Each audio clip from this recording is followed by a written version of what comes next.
मी मी त्याच्याबद्दल मराठा आहे, नाही, पण मला मराठ्याची असं वाटतं भूमिका की महाराष्ट्रात मुद्द्याची दहशतीची आपण कधीच चर्चा नाहीये. करूया. मोठ्या भावाची आहे, सगळ्यांना समजून घेण्याची आहे. हा आणि याच्यामध्ये एक धोका आहे बघा.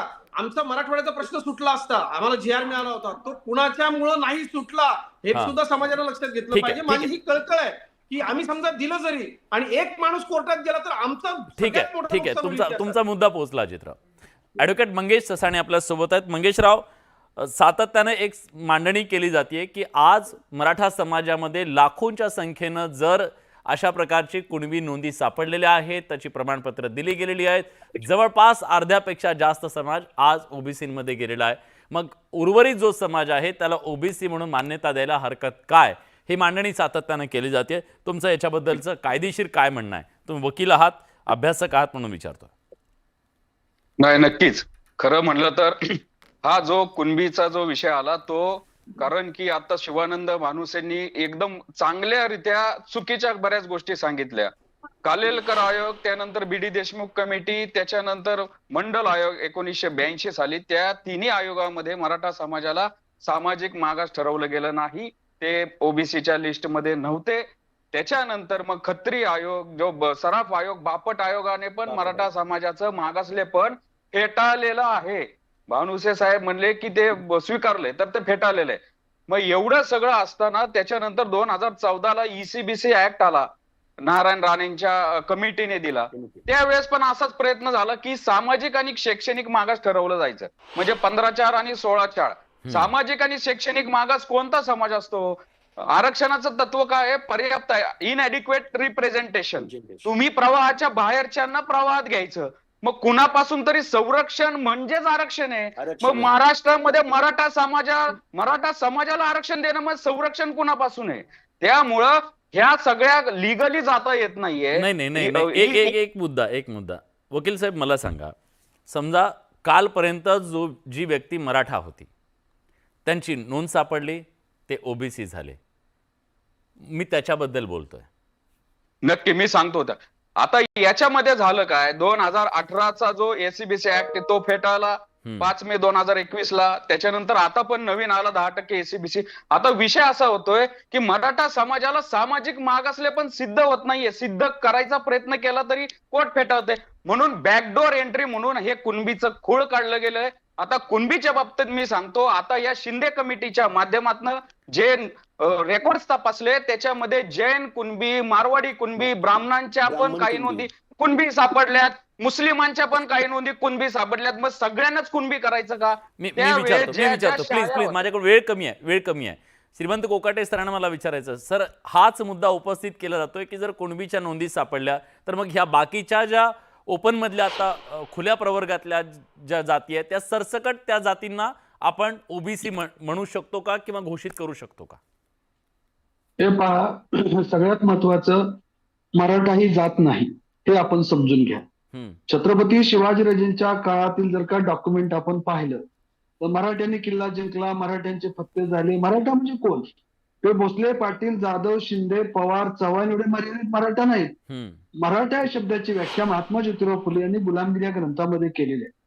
कुणबी, माळी, मातंग, महार, धनगर, सुतार, लोहार, कुंभार, आगरी आदी म्हणून मराठा ही व्यापक व्याख्या मराठा समाजाची.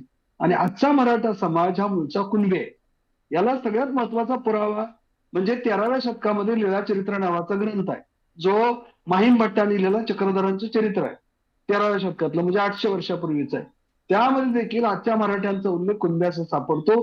आणि तुकाराम महाराजांची जी गाथा आहे त्या गाथ्यामध्ये सुद्धा अनेक अभंग आहेत. बरे झालो देवा कुणबी केलो, नाही तर दंभे जास्त मेलो.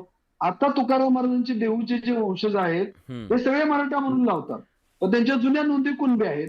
त्यामुळे आजचे मराठा त्याच्याबद्दली गोष्ट आहे मग सर, सगळ्यांचेच कुणबी दाखले, कुणबी नोंदी आहेत ना, ब्राह्मणांच्या पण नोंदी आहेत. मराठा जे बोललं जातं ना, हे डुप्लिकेट ओबीसी आहेत. कसं डुप्लिकेट? मातंग समाजाच्या पण कुणबी नोंदी आहेत. डुप्लिकेट ओबीसी कसं म्हणणार? लक्ष्मणजी हा आवाज पोचतोय का माझा? हा येतो जरा लवकर, कारण वेळ कमी आपल्याकडे. हा नाही, मला थोडासा मला जास्त वेळ मिळावा माझी विनंती आहे. कारण मला काही तुमच्या समोर कोकाटे साहेबांनी जे सांगितलं की मराठा हा प्रदेशवाचक होता मान्य आहे मला.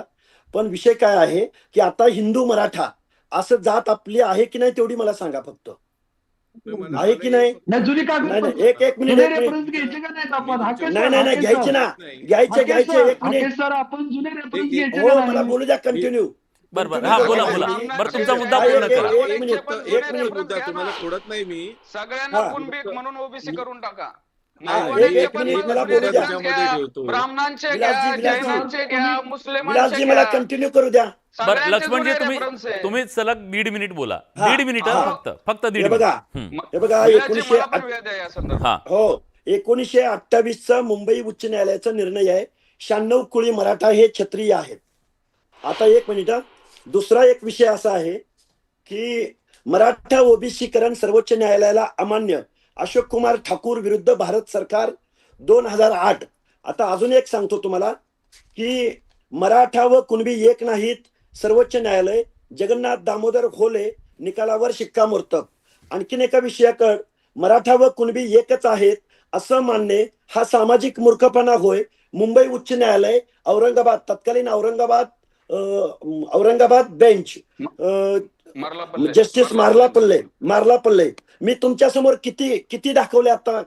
हे हायकोर्टाचे निकाल आहेत, सुप्रीम कोर्टाचे निकाल आहेत, म्हणजे न्यायालयाचे निकाल आहेत. मग आता ह्या निकालापेक्षा आपण मोठे आहोत का? नाही सर्वोच्च ऐका न्यायालयानं- ना ऐका ना ऐका ना मी फक्त एक विचारतो. भानुसे सर तुम्ही याच्याबद्दलची कमेंट करू शकाल? जर समजा अशा एकच शब्द add पद्धतीनं करतो सरकारने एक त्याच्यामध्ये. जी आर काढला आणि सांगितलं की मराठा कुणबी एक आहेत, असा जी आर काढला तर टिकणार आरक्षण मिळेल का?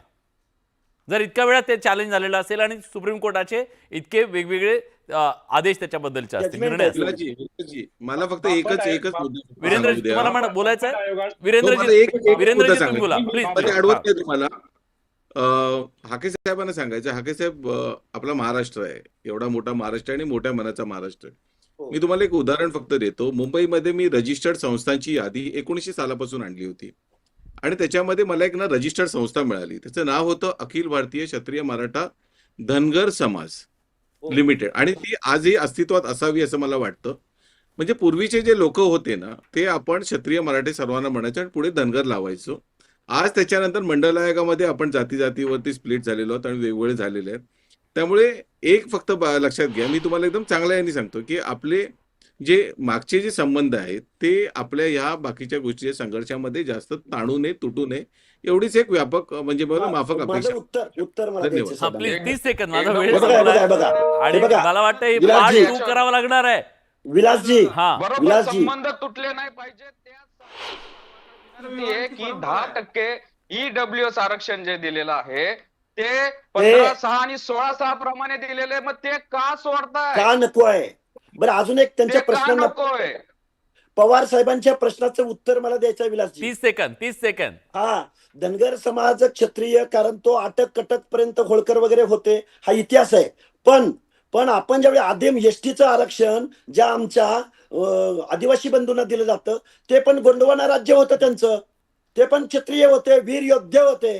भारताचा आदिम इतिहास ज्यावेळी आपण पाहतो त्यावेळी आमचे आदिवासी राज्य खूप मोठे होते ना. अहो पण देशाला स्वातंत्र्य मिळाल्यानंतर, ऐका, देशाला स्वातंत्र्य मिळाल्यानंतर ज्यावेळी काय इथं नीती ठरली, धोरण ठरलं, अभ्यास झाले त्याच्यावरती, महामानव डॉक्टर बाबासाहेब सगळेच मराठी श्रीमंत नाहीत ना. कोण, अहो गरिबी हटावसाठी मग प्रोग्राम नाही ना हा. त्यासाठी ईडब्ल्यूएस आहे. गरिबी त्यासाठी हटावचा EWS प्रोग्राम नाही ना आरक्षण आहे. हा. गरिबासाठी ईडब्ल्यूएस आरक्षण गरिबीसाठी आहे. EWS गरिबासाठी दिलं ना. ईडब्ल्यूएस आरक्षण गरिबी आहे. हटवण्यासाठी ठीक आहे. देवेंद्र मराठा फडणवीस समाज साहेबांनी- सामाजिक माफ दृष्ट्या करा. मागास आहे माफ का? करा, माझी शिंदे इच्छा साहेबांनी नाहीये. दिलं ना आरक्षण गरिबी माझी हटवण्यासाठी. इच्छा नाहीये. काळजावर दगड ठेवून मी तुम्हाला सगळ्यांना सांगतो, इतकी चर्चा सुंदर, चांगली, सगळ्यांना दाद देतो मी. आज खूप चांगले मुद्दे तुम्ही मांडले आणि एवढी चांगली चर्चा मला थांबवावी लागते, मजबुरी आहे माझी, वेळ माझा संपलेला आहे. पण